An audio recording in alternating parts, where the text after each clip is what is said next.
so strong. Tasty. It's a chewy food. Here we go. I know my grandmother would probably love this. She used to live on a farm. That's spicy. Amazing.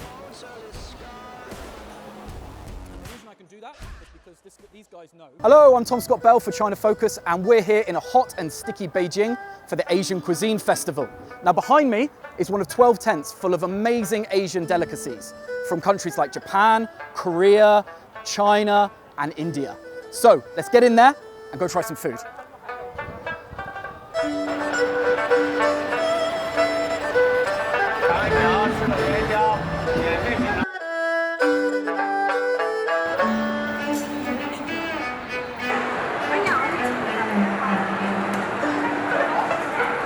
Part of Asian cuisine is all about family and culture and fresh ingredients with big flavors, you know, things like over here.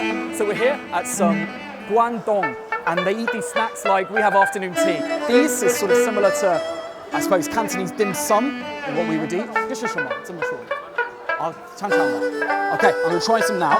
So it's really sticky, if you can see that, really sticky food, okay? Whoa, very hot. It's good.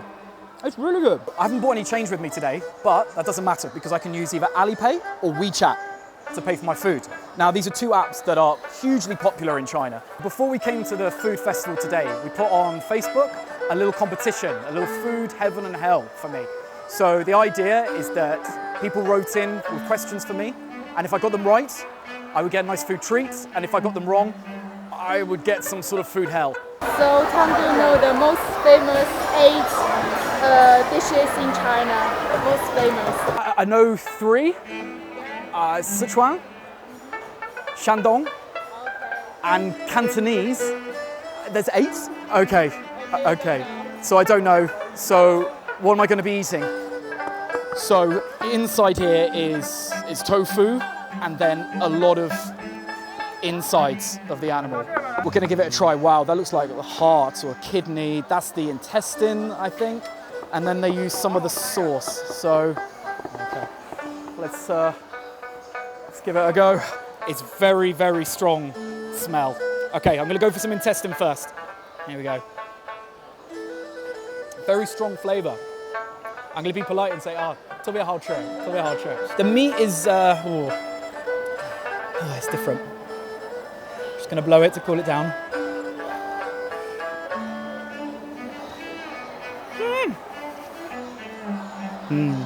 Walking around the festival, if it's not the durian that you can smell, it's definitely something else. And something else is chou tofu. So we have some coriander and some, lots of sauce in that, please. Dojiang. I can smell it from here. I want to use the plastic to stuff it up my nose, but we're going to bear through. Okay. Wish me luck. They say it's like a cheese, like a fermented cheese. If that's true, it's the worst Stilton I've ever tasted. So, you can see inside tofu. It's so strong. I haven't eaten one piece yet, and I'm struggling. This is one of the most popular street foods in China. Everywhere you go, anywhere you walk, everyone's eating chou tofu. Right. Honestly, it's not that nice.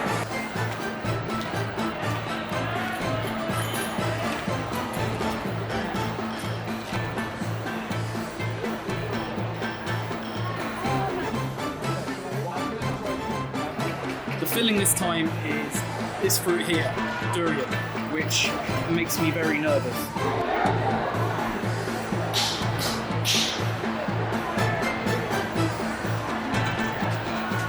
How do you feel that? Last week in Australia, a library got shut down.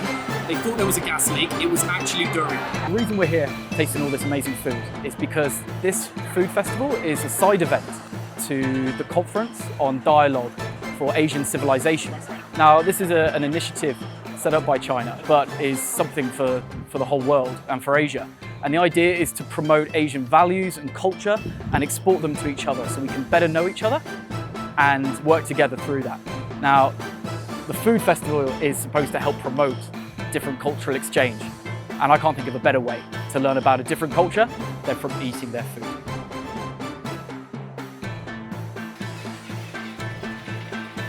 Here we have something called tongue bao, right? Now these are baozas, which are like steamed buns, but with a twist. So the baoza contains soup. What's amazing is that as it steams, the solid turns into a liquid and it turns into a soup. That you need is a straw, and you can put it straight in there and drink the delicious soup that's inside.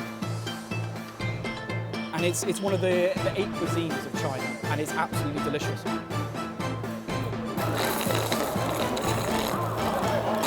Now I've drunk all the soup, the next challenge is to try and eat this in a dignified manner that doesn't go right down my throat. Okay? So let's try doing it in half. Maybe that'll work. So even the outside still has loads of flavour of crab, still has all the juices, and it's cooked to perfection. It's really, really nice. This part of the festival is where a lot of the other Asian countries are. So we've got Japanese food on our right, we've got Thai food on our left. The Japanese food is really popular in China right now, and sushi dates back hundreds and hundreds of years and was eaten as a small snack with their fingers, not actually with chopsticks. This is sticky rice in what appears to be like a tomatoey sauce. Now this is some Korean food, and I've never tried this before, so I'm not really sure what to expect. It looks a little bit like, pasta or gnocchi or something like that, but we're gonna give it a go. 谢谢, 谢谢. Then we have also pao cai, which we're gonna try next. 谢谢, 谢谢. So pao cai or kimchi. 谢谢. So this is quite spicy apparently. It smells really, really fresh. Now kimchi, I know a little bit about this. In Korea, they used to make it in the winter, make a massive batch, all the communities come together, and then it would freeze. And as the seasons warmed up, so would the kimchi, which would ferment and give it its strong, distinctive flavor.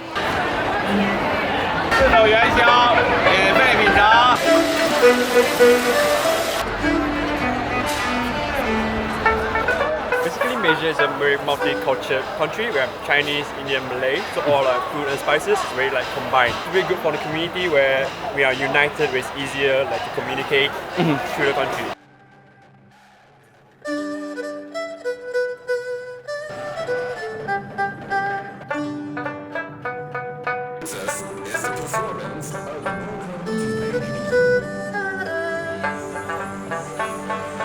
You have to wear gloves because the smell is so bad it stays on your fingers. No, it's just in case you need to wash hands.